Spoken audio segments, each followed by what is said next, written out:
Hey guys, I'm Alex Apple, joined here by Jeremy Clark right after the Gary Patterson press luncheon this week. Going to talk about the matchup this week heading into OU as TCU travels to Norman, looking for its first win in Norman since 2005. It's one of the things we'll talk about. Gary talked about that today.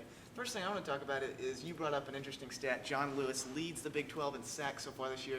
You asked Gary about it today. Tell him what Gary answered. He didn't know. He was surprised. That's kind of surprising, but John Lewis has had a good year this year. It's very important to get inside pass rush. He's made the defensive ends look a lot better, and I'll admit I was kind of surprised too. I didn't realize that John Lewis already had 4 sacks. You look at guys like Davion Pearson or Chucky Hunter to be the core players on the inside, and John Lewis has really stepped up. Yeah, and it's a TCU defense that leads the Big 12 in sacks. Lathan McFarland stepped up last week, got some pressure on Garrett Gilbert. That's one of the things that'll be key this week against Blake Bell, whether it's even Trevor Knight coming in and making some runs, making some reads. Pressure off of the ends from the TCU defense is going to be important because if you let Blake Bell sit back there and throw, obviously your secondary then becomes susceptible. But you also can't just rush at Blake Bell and lose contain. Yeah, that's right. And people are looking at Blake Bell as the belldozer. Everyone knows he can line up in the wildcat formation, whatever they want to call it these days, and run the football. But look at what he did against Tulsa a few weeks ago. He threw for over 400 yards, and he's thrown 6 touchdowns and I believe 0 interceptions right now. And the offense is getting better every week with OU. And I asked Gary about it on Sunday. Where does he see Blake Bell fitting in? And he said, I really can't give an honest evaluation yet because I haven't really watched him that much. But all I do know is that I've seen OU get better each week with him under center. And Trevor Knight is another guy that, as you mentioned, that can come in and still do some various things with his legs. And so they got to be aware of both those quarterbacks with their feet. And luckily, we've seen a little bit of improvement from the defensive ends in the last couple games from TCU. Yeah, and it'll be interesting to see how TCU plays it this week because against Tech, they were so dedicated to containing Baker Mayfield. You saw Devontae Fields time and again, and people were getting frustrated with it, not rushing the quarterback. He was sitting back, and they started to do that a little bit last week against SMU, and they changed and were able to really get some pressure on Gilbert last week. I mean, in some of those plays, they got pressure on Gilbert so quickly, it doesn't matter who the quarterback is. If you can get there that quickly, you're going to get a sack. I'll be interested to see whether TCU blends those two philosophies or if they want to keep with the same philosophy that's coming after it. Gary mentioned just moments ago that one of the things why they weren't getting a pass rush early in the game against SMU is because of him and Coach Bumpus. They were trying to make some things, make some calls to switch up some things, and they said they just needed to get back to a full pass rush, and that's what they did. And that's when you saw the plays where Garrett Gilbert seemed like he had maybe 1 to 2 seconds to get rid of the football. And if they could play like that, continue to play like that, obviously they're going to see much better offensive line this week. The good thing about what TCU is going to be seeing this week is they've seen the similar type athletes with LSU. And as much as you hate to say it, they've still got good athletes on even Texas Tech's defense. So they've seen good players that they've been up against through the first 4 games of the season. So athletically, they're not going to see anything from OU that they haven't already seen. But that's a huge thing right there. Moving from the defensive side of the ball to the offensive side of the ball, one of the things Trayvon Boykin just talked about was this team has to get off to a fast start. And you simply can't. You talked about it this past weekend. If they start like they did against SMU, it'll be 21-3 Oklahoma before they know what hit them. A fast start is so important. And Trayvon basically said, I asked him, how do you avoid, the slow starts that's plagued this offense? And it basically comes down to knowing your opponent in preparation, which is interesting to hear him say. That would seem like something that, you're as an offense, you can control that, how well you study tape and how well you know the defense coming. What is the biggest key for this offense, aside from starting quickly?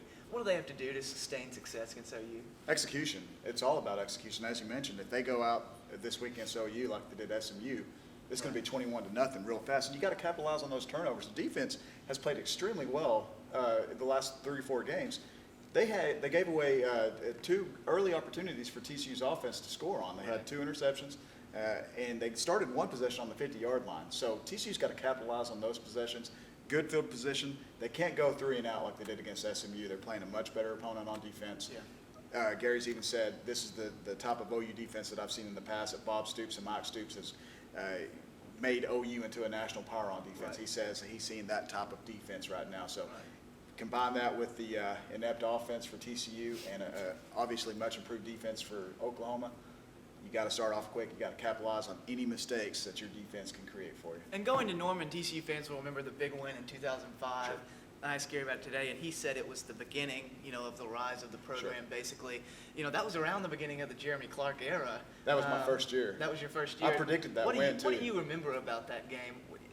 it seems to me like that may have been, as far as honing in on a game plan and executing it from a defensive standpoint, may have been one of Gary Patterson, his defense's best efforts ever. We asked him about the game on Sunday, and the best explanation he gave was they didn't know anything about us.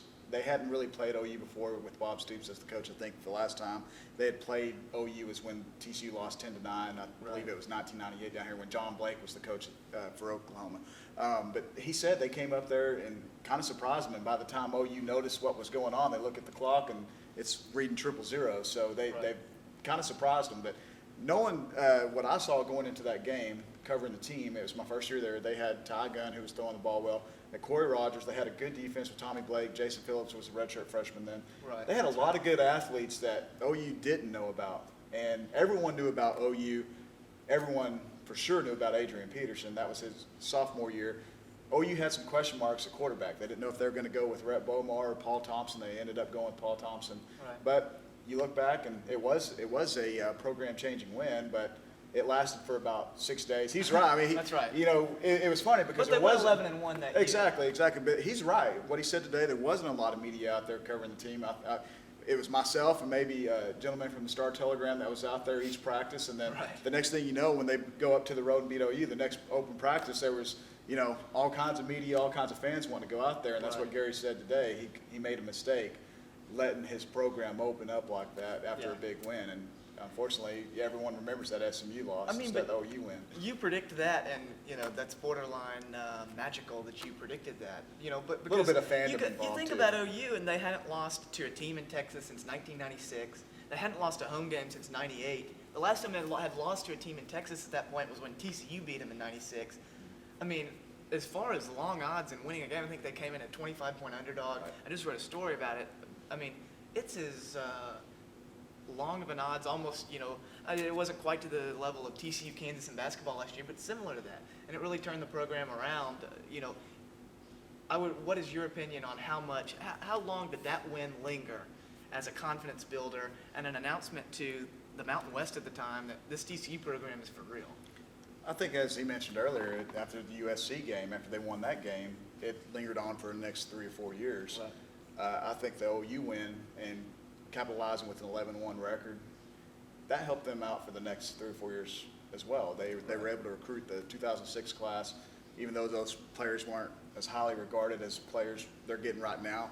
You still had the Andy Daltons, you still had the Jimmy Youngs and the Marcus Cannons, those top guys that they were bringing in that set the foundation even higher for the future TCU teams. But I got to think it was a great win. It just looking back, it seems like it's been decades ago. Because but I remember seeing those players and seeing the Ty Guns and the Corey Rogers and seeing the limited practice because it was kind of a closed practice back then too. Right. But when I saw those players, you could just see how much confidence was oozing from them. Right. And knowing how happy they were going up to Norman, because at that time they were still the little dogs. And they got a chance to go up there and upset the world, and that's what they did. And that's a pretty cool deal to be part of that and kind of flashback and remember how those guys looked back then. Those were the days. You looked a little younger back then. A little bit skinnier. Yeah. The crazy thing, TCU came off, could have gone to a bowl the year before and laid an egg against Tulane in 2004. And we'll lay out our predictions later this week for this week's game. Also have your opponent breakdown later this week, and then you're coming back to the report card like you did after the game last year. We'll be up in Norman. I think going into this game, though, just looking back at it, the biggest thing for TCU to go up to Norman and win is going to be on their defense, their secondary. I think TCU secondary matches up very well with OU's receivers. OU's got some very talented receivers. They got Sterling Shepard, Jazz Reynolds. Sterling Shepard is a guy that reminds me of a smaller Odell Beckham Jr. Absolutely. And you throw a little 5-yard slant to him, and just like we saw last week, he could take a little 5-yard slant and take it to the house at any time. So Jason Verrett, good thing he's going to be playing this game. Gary said he's going to be playing secondary against those receivers. That's going to be the biggest matchup I want to see. Right. Elisha Olabo, it's still a question mark. Gary says he's healthier. He'll see today. He's going to practice today. He's going to practice because he sees how well Derek Kendrick's playing. He doesn't want to lose his spot. That's right. We'll stick to Horned Frog Blitz this whole week. We'll have lots of previews going up to the Oklahoma game. Also, we'll have our weekly pick'em. Jeremy finally showing a little life with his picks last week. Oh, I've been on a roll. That's right. We got to scoop a shovel out for you. I know. today, Ever since my 9-1 start, it's been a little bit downhill. But guys, thanks for watching. With Jeremy Clark, I'm Alex Apple.